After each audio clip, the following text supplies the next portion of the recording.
relative to our solar system, this star is what? Fixed. Nothing is fixed, but relatively.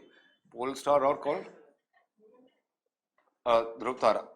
Dhruv Tara is considered as fixed in the sky. Fixed in the sky with respect to what? With respect to our solar system. So solar system is relatively stationary with respect to this thing. So what has been considered here? Suppose this is a fixed sky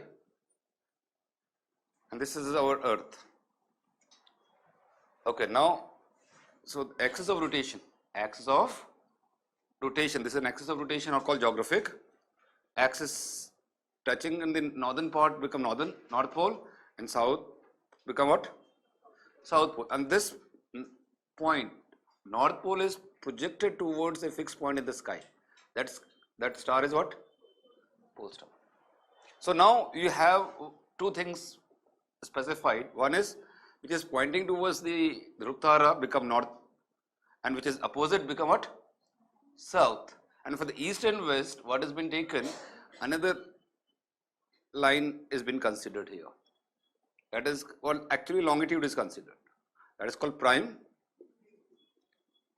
meridian. Prime meridian is considered. So the east of prime meridian become which hemisphere? Eastern, and the west of it become what? Western hemisphere. This is the point. So I hope you got this. So now the direction will come out.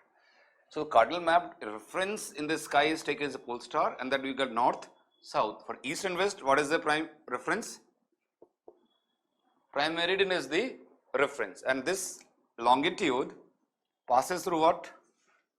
Yesterday we have done this. Longitude passes through a place near London called what? Greenwich, near London. Okay, so this is considered 0 degree longitude. Which degree? 0 degree longitude.